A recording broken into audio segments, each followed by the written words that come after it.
Hello friends, welcome back to my channel. আজকে আমি নিয়ে এসেছি একটা নতুন ইজি ব্রেকফাস্টের রেসিপি নিয়ে। তো আজকে বানাচ্ছি আমি চিড়ের পোলাও। যে এখানে আমি সাদা তেলে ফোড়ন দিয়ে দিলাম শুকনো লঙ্কা, মিষ্টি জিরে, আর দিয়ে দিচ্ছি এখন পেঁয়াজ। এটাকে আগে ভালো করে নেড়ে নেব। লাল না করলেও চলবে, ঠিকঠাকভাবে যাতে পেঁয়াজটা একটু ভাজা ভাজা হয়ে যায়। তারপরে দিয়ে দিচ্ছি বাদাম। এটাকে যদি চান আপনারা আগে তেলে ভেজেও নিতে পারেন, কিন্তু আমি পেঁয়াজের পরেই দিলাম আর কি। পেঁয়াজটাও লাল হয়ে যাবে, বাদামটাও ভাজা হয়ে যাবে সুন্দরভাবে। এটা খুব ইজি রেসিপি একটা, অন্য কিছু যখন খেতে ইচ্ছে না করে ফটাফট করে চিড়ে পোলাও করে নিলেই হয়ে যায়। তারপর দিয়ে দিলাম কাঁচা লঙ্কা ফ্রাই হতে হতে আমি দিয়ে দিচ্ছি এখানে অল্প সর্ষে দিয়ে দিলাম। কেউ যদি চায় মৌরির বদলে সর্ষেও দিতে পারবে।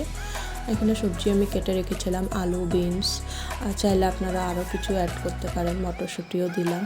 তারপরে হলুদ, নুন, শুকনো লঙ্কার গুঁড়ো দিয়ে ভালো করে নেড়ে চেড়ে এটাকে এখন রেখে দেবো একটু বয়েল হওয়া পর্যন্ত।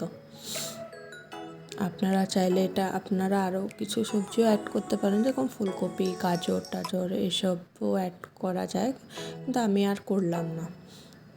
তো আমার সবজি মোটামুটি বয়েল হয়ে গেছে। এখন দিয়ে দিচ্ছি চিড়ে। আমি কিন্তু পাতলা চিড়ে নিয়েছি। অনেকে চিড়ে ভিজিয়ে আগে ধুয়েও দেয়, আমি আর ধুলাম না, কারণ যেহেতু এটা পাতলা চিড়ে, ধুয়ে দিলে এটা কী হয়, একদম ভাতের মতো হয়ে যায়। এই জন্য আমি আর এটাকে ধুইনি, এমনি দিয়ে দিচ্ছি। একটু ভাজা ভাজা হয়ে যাচ্ছে এটা। এখন আমি সব চিড়েগুলো দিয়ে ভালো করে মিক্স করে নিচ্ছি এটাতে। এখন অ্যাড করবো এখানে অল্প চিনি আর একটু লবণ অ্যাড করবো, কারণ সবজিতে তো লবণ আছেই। তারপর আবার একটু করলাম যাতে চিড়েটা তো টেস্টটা আসে আর কি।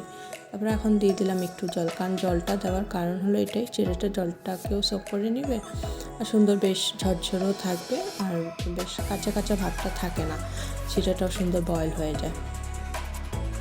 ঝটপট আমাদের চিড়ের পোলাও রেডি। এখন সার্ভ করছি।